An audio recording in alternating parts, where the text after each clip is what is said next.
للمتقين الصلاة والسلام على سيد الأنبياء والمرسلين أما بعد فأعوذ بالله من الشيطان الرجيم بسم الله الرحمن الرحيم وقضى ربك ألا تعبدوا إلا إياه وبالوالدين إحسانا صدق الله مولانا العظيم مولاي صل وسلم دائما ابدا على حبيبك خير الخلق كلهم اللهم صل على محمد عبدك ورسولك وصل على المؤمنين والمؤمنات والمسلمين والمسلمات.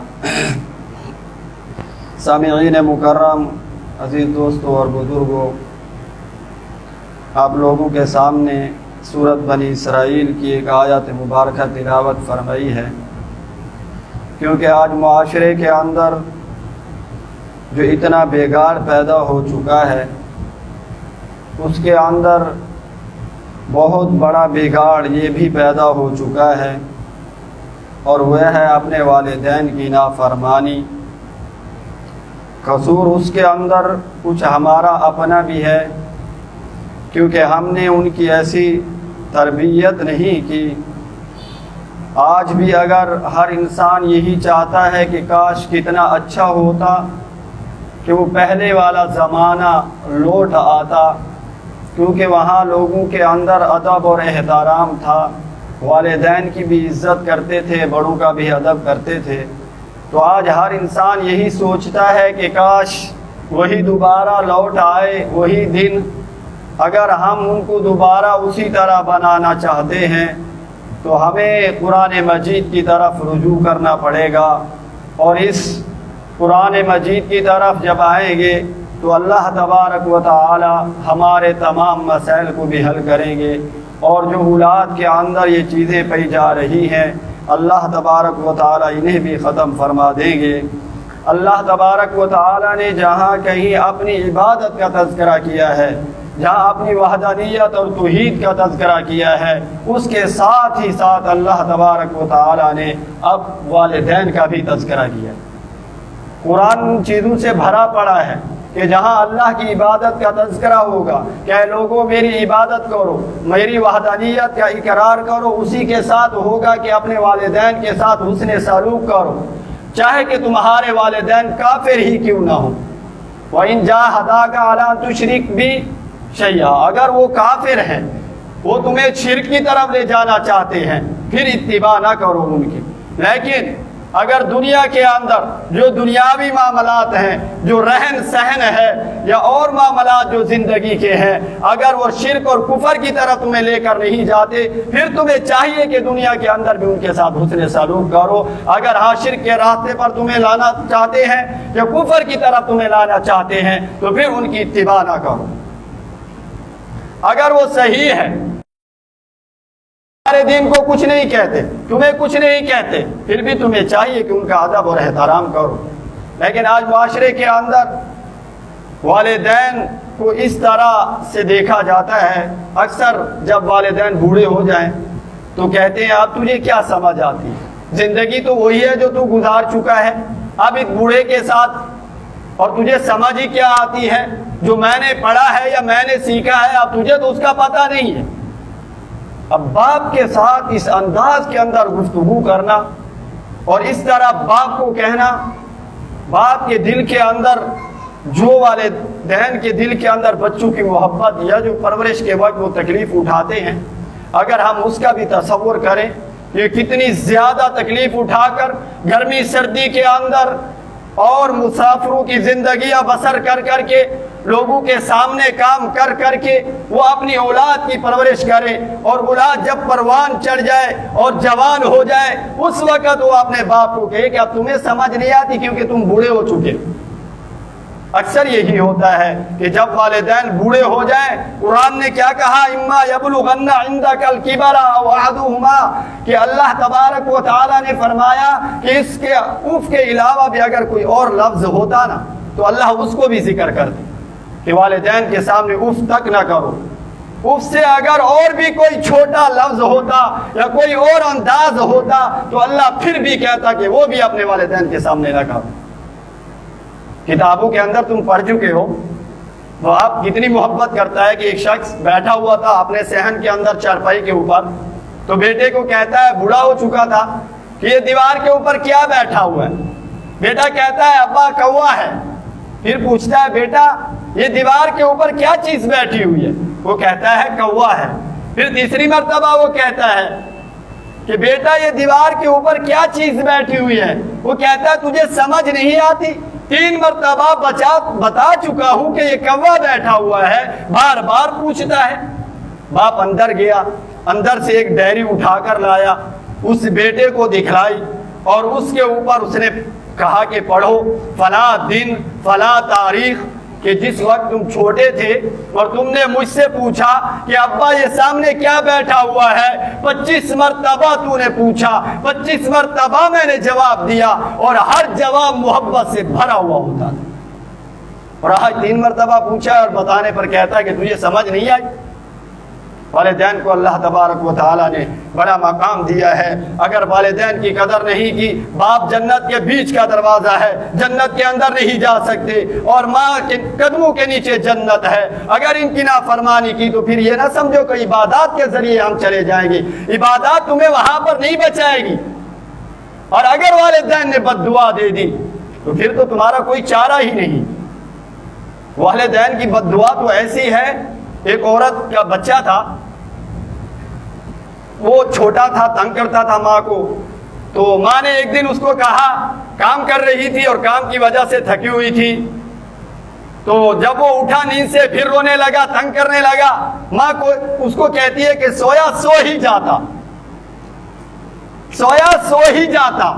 اللہ نے اس وقت نہیں پکڑا, وہ جوان ہو گیا, پروان چڑھ گیا, اب اس کی ملنے بن گئی, اس کے کاروبار ہے, لیکن ایک دن گھر کے اندر پسرا اور مر گیا. وہ ماں کی بد دعا اس کو جب کہا کہ یہ پک جائے گا, بالکل جوان ہو جائے گا, ماں کی بد دعا کا وہ اثر تھا کہ اللہ نے اس کو ہمیشہ کے لیے سلا دیا. تو آپ اندازہ کریں کہ کیسی بد دعا ہے. اگر کس کو لگ جائے, والدین کی قدر کرو اگر انہیں پایا ہے, بوڑھے ہو چکے ہیں ان کی خدمت کرو.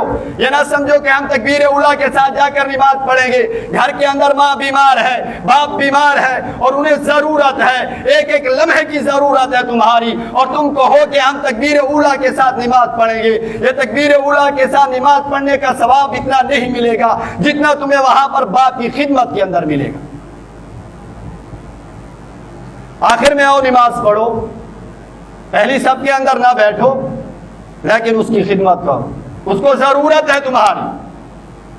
ایک صحابی آئے, کہنے لگے یا رسول اللہ صلی اللہ علیہ وسلم, جہاد کے اندر جانا چاہتا ہوں, آپ کے ساتھ مل کر لڑنا چاہتا ہوں, اسلام کی سربلندی چاہتا ہوں. آپ صلی اللہ علیہ وسلم نے پوچھا گھر کے اندر کوئی ہے؟ کہا ہاں ماں باپ ہیں, بوڑھے ہیں. کہا جاؤ انہی کی خدمت کرو, جہاد سے بڑھ کر کوئی عمل ہے؟ کہا ان کی جا کر خدمت کرو. ایک صحابی آئے, کہنے لگے یا رسول اللہ صلی اللہ علیہ وسلم, جہاد کے اوپر جانا چاہتا ہوں, مکمل تیاری کر کے آیا ہوں, لیکن میرے والدین پیچھے رو رہے تھے, وہ مجھے چھوڑتے نہیں تھے, آپ کیا کہتے ہیں؟ اللہ کے محبوب صلی اللہ علیہ وسلم نے فرمایا جاؤ وہاں پر جہاد کرو, جس طرح انہیں رلایا ہے اسی طرح انہیں ہنساؤ اپنی خدمت کے ذریعے. جہاد کے اندر جانے کی تمہاری ضرورت نہیں ہے. سب جانتے ہیں اب اس کرنے کو کون ہے. آج بھی مسلمان کے دل کے اندر یہ تمنا ہوتی ہے, ہر مسلمان کے دل کے اندر جس نے بھی کلمہ پڑھا ہے اس کا دل یہی چاہتا ہے کہ میں جاؤں بیت اللہ کو دیکھوں, اس کا دل یہی چاہتا ہے کہ میں جاؤں محمد رسول اللہ کے روزے کو جا کر دیکھوں. لیکن اب اس کرنی نے تو حیات کے اندر پائے. آپ صلی اللہ علیہ وسلم تو زندہ تھے, خط لکھا اللہ کے محبوب صلی اللہ علیہ وسلم کو کہ میں آپ کی زیارت کرنا چاہتا ہوں, لیکن بوڑھی ماں ہے, بیمار رہتی ہے, کیا کروں؟ خط کا جواب اللہ کے محبوب صلی اللہ علیہ وسلم نے دیا کہ اپنی ماں کی خدمت کرو، یہاں آنے کی ضرورت نہیں ہے، یہاں تک کہ اللہ کے محبوب صلی اللہ علیہ وسلم اس فانی دنیا سے پردہ فرما گئے۔ اویس قرنی بہت عرصے کے بعد آتے ہیں، سیدنا فاروق اعظم رضی اللہ تعالیٰ عنہ کو اللہ کے محبوب صلی اللہ علیہ وسلم نے فرمایا، وہ فاروق اعظم جس کے بارے میں کہا گیا کہ اللہ کے نبی کے بعد یعنی اگر کسی کو نبوت ملتی تو عمر نبی ہوتے، ایسے عمر کو کہا کہ عمر جب تمہارے زمانے کے اندر ایک شخص یمن سے آئے گا، قد اس طرح ہوگا اور رنگ کا کالا ہوگا، جب تمہیں ملے تو اس سے دعا کروانا۔ وہ رحمت اللہ علیہ ہیں، یہ رضی اللہ عنہم ہیں۔ فاروق اعظم رضی اللہ تعالیٰ عنہ تو رضی اللہ عنہ کا لقب پانے والے ہیں، وہ تو رحمت اللہ علیہ کا لقب پانے والے ہیں۔ کہا جب آ جائے تو اس سے دعا کروانا۔ جو بھی یمن کا قافلہ آتا وہ انتظار کے اندر رہتے، اور اللہ کے محبوب صلی اللہ علیہ وسلم نے جیسے ہی فرمایا تھا تو پھر ایک مرتبہ ملاقات ہو ہی گئی ان سے، تو اویس قرنی سے دعا کروائی۔ اویس قرنی بھی بڑا حیران ہوا کہ میں کہاں اور عمر تو کہاں، تو نے محمد رسول اللہ کو دیکھا ہے، اس کی محفل کے اندر بیٹھا ہے، اسی سے دین سیکھا ہے، میں کہاں یمن کا رہنے والا، لیکن اتنی محبت تھی آقا نامدار صلی اللہ علیہ وسلم کے ساتھ کہ سیدنا علی مرتضی رضی اللہ تعالیٰ عنہ کو کہتے ہیں کہ آقا نامدار صلی اللہ علیہ وسلم کا حسن و جمال میرے سامنے بیان کرو۔ اتنا دیدار خواب کے اندر کر چکے تھے کہ آپ صلی اللہ علیہ وسلم کا ایک ایک نقشہ اویس قرنی نے ان کے سامنے بیان کیا، آنکھوں تک بتایا، کلر تک بتایا، بالوں کا جو تھے بال زلف مبارک ان کے بارے میں بتلایا، چہرے کے بارے میں بتلایا، سینے کے بارے میں بتلایا، ہر ایک چیز اویس قرنی نے بتائی، لیکن آئے نہیں تھے، ملاقات نہیں ہوئی، صرف ماں کی خدمت کی وجہ سے۔ اور ماں کی اتنی خدمت کی، یہ مقام ملا۔ کہتے ہیں قیامت کے دن جب اویس قرنی جنت کے اندر جائے گا، اس کو روکا جائے گا اور پھر آواز لگائی جائے گی، وہ پوچھے گا روکا کیوں گیا ہے، تو جواب آئے گا اس طرف نگاہ کرو، یہ جتنے گناہگار کھڑے ہیں تو ان کی طرف ہاتھ کرے گا، اللہ انہیں بھی جنت کے اندر بھیجے۔ مقام کہاں سے ملا؟ ماں کی خدمت سے ملا۔ جس ماں کو آج ہم دھکے دیتے ہیں اپنی دہلیز سے، جس باپ کو دھکے دیتے ہیں آج ہم اور کہتے ہیں تجھے تو بولنا ہی نہیں آتا، تجھے تو سمجھ ہی نہیں ہے، تو کس طرح کی گفتگو کرتا ہے؟ یہ ہمارے طریقے، یہ معاشرے کے اندر بہت بڑا بگاڑ ہے۔ جب والدین کی نافرمانی ہوگی تو یہ بھی تو قرب قیامت میں سے ہے۔ ایک صحابی آئے اللہ کے محبوب صلی اللہ علیہ وسلم کے پاس، آ کر کہنے لگے یا رسول اللہ صلی اللہ علیہ وسلم، میں مال کماتا ہوں، میرا باپ میرے پوچھے بغیر میرے مال کو خرچ کر دیتا ہے، مجھ سے پوچھتا نہیں ہے، مجھ سے اجازت نہیں لیتا۔ جب شکایت لگائی اللہ کے محبوب صلی اللہ علیہ وسلم نے اس کے باپ کو بلوایا کہ جاؤ اس کے باپ کو بلا کر لے آؤ۔ جب ایک صحابی اس کے باپ کو بلانے کے لیے گئے، کہا خیریت تو ہے؟ جب آقا کا پیغام پہنچا، نہ جوتی ہے نہ سر کے اوپر کپڑا ہے، دوڑ لگئی اللہ کے محبوب صلی اللہ علیہ وسلم کی طرف کہ یہ قسمت کے سودے ہیں، آقا نے بلایا ہے، دیدار نصیب ہو جائے گا۔ وہاں سے چلتا ہے، راستے کے اندر پوچھتا ہے خیریت تو ہے، کیوں بلایا ہے؟ اس نے کہا آپ کے بیٹے نے شکایت کی ہے۔ جب یہ بات کہی تو دل کے اندر بڑا رنجیدہ ہوا، دل کے اندر غم ہوا۔ اور عرب کے اندر جو شاعر و شاعری تھی تو وہ انہیں گھٹی کے اندر ملتی تھی، وہ بہت بڑے شاعر تھے، تو دل کے اندر شاعر و شاعری کے انداز کے اندر کچھ وہ گفتگو کر رہا تھا، ابھی زبان کے اوپر نہیں آئی۔ جب وہاں پر پہنچے تو اللہ کے محبوب صلی اللہ علیہ وسلم کے پاس پہلے جبرائیل علیہ السلام آئے، کہا یا رسول اللہ اس سے ماجرا بعد میں سنیے، مسئلہ بعد میں پوچھئے، پہلے ان سے یہ پوچھئے کہ وہ جو دل کے اندر تم اشعار پڑھ رہے تھے، جو دل کے اندر گفتگو کر رہے تھے، سب سے پہلے اس کو بیان کرو۔ وہ صحابی تھا، وہ رونے لگا، آقا کیا شان ہے اللہ کی، میں نے تو زبان سے ادا بھی نہیں کیے، میرے کانوں نے تو سنا بھی نہیں ہے، میرے دل کے اندر تھے، اللہ نے پھر بھی سن لی اور آپ کو بھی بتلا دیا۔ تو کہتا ہے اللہ کے محبوب صلی اللہ علیہ وسلم نے فرمایا سب سے پہلے وہ بتلاؤ ہمیں۔ تو وہ صحابی کہتا ہے اے میرے بیٹے، جب تو پیدا ہوا تو ہماری محنت کے دن اس وقت شروع ہوئے، جب تو سوتا نہیں تھا ہمیں نیند نہیں آتی تھی، جب تو کھاتا نہیں تھا ہم کھا نہیں سکتے تھے، جب تو بیمار ہو جاتا تو میں تجھے اٹھا اٹھا کر ہر ایک طبیب کے پاس پھرتا تھا کہ کہیں تو مر نہ جائے. موت الگ ہے, بیماری الگ ہے, لیکن میرے دل کے اندر یہ ارمان اٹھتے تھے کہ کہیں تیری موت واقعہ نہ ہو جائے. بس بات اتنی ہوئی کہ میں بوڑھا ہو گیا, اب میرے اوپر خزاں نے ڈیرے ڈال دیے, تیرے اوپر بہار آ گئی, تو جوان بن گیا, کڑیل جوان بن گیا. اب میں نے یہی سوچا تھا کہ اب جب تیرے اوپر بہار آئی ہے, میرے اوپر خزاں آئی ہے, تو تیری چھاؤں میں بیٹھ کر زندگی کے جو اور دن ہیں گزاروں گا. میں نے تیرے لیے دن رات محنت کی, تجھے گرمی سے بچانے کے لیے. میں نے پتھروں کو توڑا تجھے سردی سے بچانے کے لیے. میں نے تغاریاں اٹھائی, میں نے پتھروں کو توڑا تاکہ میرے بیٹے کو کوئی تکلیف نہ ہو.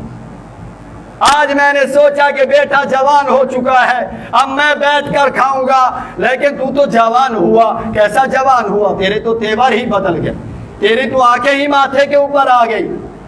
ہائے ہائے, جس انداز سے تو میرے ساتھ گفتگو کرتا ہے ایسے تو کوئی غلام کے ساتھ بھی نہیں کرتا. میں تو اپنی محنت کو جھٹلا دیتا ہوں کہ میں باپ نہیں ہوں, میں نوکر ہوں.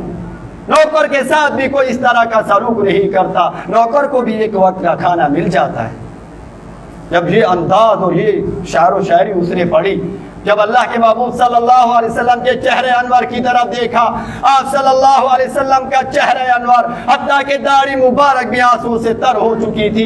آپ صلی اللہ علیہ وسلم زار و قطار رو رہے تھے اور اس کے بیٹے کے گرے بات سے پکڑ کر کہا کہ مال بھی تیرے باپ کا ہے اور سب کچھ تیرے باپ کا ہے, جس طرح وہ چاہے اسی طرح استعمال کر سکے.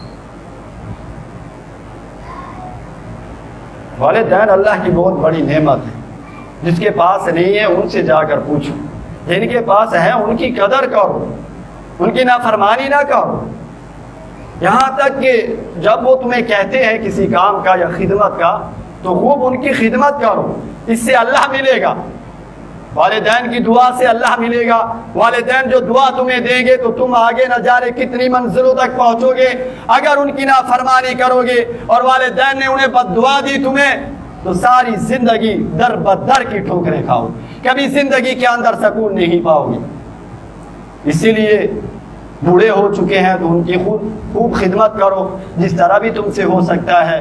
اپنے والدین کی جس طرح وہ تمہیں بلاتے ہیں ان کی خدمت کرو, اور ان کے ساتھ جو گفتگو کا انداز ہوتا ہے وہ پیار اور محبت کے ساتھ کرو. اس طرح نہ کہو کہ تمہیں تو پتہ نہیں چلتا, ساری باتیں تو ہمیں ہی پتہ ہے, آپ کو پتہ نہیں ہے. موسیٰ علیہ السلام اللہ کے محبوب صلی اللہ علیہ وسلم ایک مرتبہ صحابہ اکرام کے سامنے یہ بیان کرتے ہیں. بنی اسرائیل کے اور بھی واقعہ ہے. ایک جرید رہب تھا جس کا واقعہ, جس کو وہ جنگل کے اندر رہتا تھا ہر وقت عبادت کے اندر, اور اس کو ماں بلاتی رہتی تھی لیکن ماں کی طرف آتا نہیں تھا کہ خدمت وہ بلائے گی, خدمت کرنی پڑے گی اور یہاں عبادت کے اندر دیر ہو جائے گی. اس کی ماں نے آخر میں بد دعا دی کہ اللہ کرے تجھے کسی زانی عورت کی, یعنی تمہاری بدنامی ہو اس زانی عورت کے ذریعے. جرید وہاں پر عبادت کرتا ہے, بہت بڑا رہب تھا, عبادت گزار تھا. ایک فحشہ عورت قریب رہتی تھی, یہ تو جنگل کے اندر رہتا تھا. اس نے کسی اپنے جو ہوتے ہیں غلط طریقے والی تو زنا کیا, اس کو حمل ہو گیا, اس کا بیٹا پیدا ہوا. عاشق کو بچانے کے لیے پوچھا یہ بیٹا کس کا ہے؟ اس نے کہا یہ بیٹا اس رہب کا ہے جو جنگل کے اندر بیٹھا ہو. اگر وہ کہہ دیتی کہ تو زنا کے اندر مبتلا ہو تو یہ زنا کے اندر بھی مبتلا ہوتا, کیونکہ اس کی ماں کی بد دعا تھی. اس نے کہا زانی کا عورت کا منہ دیکھے, یعنی یہ اس کی کوئی تہمت تھوڑی چھوٹی تھی. اتنے بڑے رہب کو, عبادت گزار کو انہوں نے عبادت خانے سے اٹھا کر باہر پھینک دیا اور ایک کٹہرے کے اندر آ کر کھڑا کر دیا. سب کے سامنے رسوا ہو گئے. کہا کہ صبر کرو, یہی بچہ تھا جو اس عورت کی گود کے اندر تھا. اس نے اس رہب کے بارے میں گواہی دی تھی کہ میں اس کا بیٹا نہیں ہوں, میں فلاں کا بیٹا ہوں. لیکن رسوائی ہوئی تھی, بدنامی ہوئی تھی, اس کو وہاں سے اٹھا کر وہاں پر پھینکا گیا تھا. موسیٰ علیہ السلام پوچھتے ہیں اللہ جنت کے اندر میرا پڑوسی کون ہوگا؟ تو اللہ تبارک و تعالیٰ نے فرمایا کہ اے موسیٰ جنت کے اندر تیرا پڑوسی پاک فلاں جگہ بازار کے اندر جو کسائی بیٹھا ہے وہ ہوگا. تو موسیٰ علیہ السلام کہنے لگے اللہ میں تیرا کلیم ہوں اور ہم کلام ہوتا ہوں اور میرا پڑوسی ایک کسائی ہوگا. وہ گیا بازار کے اندر کسائیوں کی دکانوں کے اوپر، دیکھا وہی کسائی بیٹھا ہوا ہے، سب سے پہلے پھٹے کے اوپر گوشت لگایا، جو اچھا سا گوشت تھا اس کو نکال کر سیٹ کے اوپر رکھا، اور سیٹ کے اوپر رکھنے کے بعد پھر گوشت کو بیچا۔ جب گھر کی طرف واپس آیا تو وہی گوشت ساتھ اٹھا کر لائے۔ موسیٰ کلیم کہتے ہیں میرا دل چاہتا ہے کہ میں بھی تمہارا آج کے دن مہمان بنوں۔ کہا آؤ آؤ میرے مہمان بنو۔ وہ اس کے گھر کے اندر گئے، سب سے پہلے اس نے اس گوشت کو کاٹا، اس کو اچھی طرح پکایا۔ ایک بڑھیا عورت جو چرپائی کے اوپر پڑی ہوئی تھی وہاں پر اس کو اٹھایا، اس کا ہاتھ منہ صاف کیے اور اپنے ہاتھوں سے اس کو نوالے دیے۔ اس کی ماں اس کو دعا دیتی ہے کہ جنت کے اندر اللہ تجھے موسیٰ کا پڑوس دے۔ ماں کی دعا تھی، اللہ نے دنیا کے اندر دکھا دیا کہ وہ کسائی موسیٰ کا پڑوسی ہوگا۔ کہاں سے ملا؟ تو موسیٰ علیہ السلام کو تو سمجھ نہیں آتی تھی کہ یہ کیا کہہ رہی ہے، کہ وہ پوچھتا ہے اس کسائی سے کہ یہ کیا کہہ رہی ہے۔ اس نے کہا بس ماں ہے، ایسے کہتی رہتی ہے، کہاں موسیٰ اور کہاں میں؟ وہ اللہ کا پیغمبر کلیم اللہ ہے، میں ایک کسائی ہوں۔ ماں میری کہتی ہے کہ اللہ تجھے موسیٰ کا پڑوس دے، ماں ہے بس دعا کرتی رہتی ہے۔ تو موسیٰ علیہ السلام نے کہا وہی تو میں موسیٰ ہوں جو تیرے پاس کھڑا ہوں۔ تو کس وجہ سے؟ ماں باپ کی خدمت کی وجہ سے۔ اللہ ہمیں بھی توفیق دے اور اللہ ہمیں ایسی نافرمانیوں سے بچائے۔ اللہ تبارک و تعالی عمل کرنے کی توفیق عطا فرمائے۔ سنت پڑھ لیں۔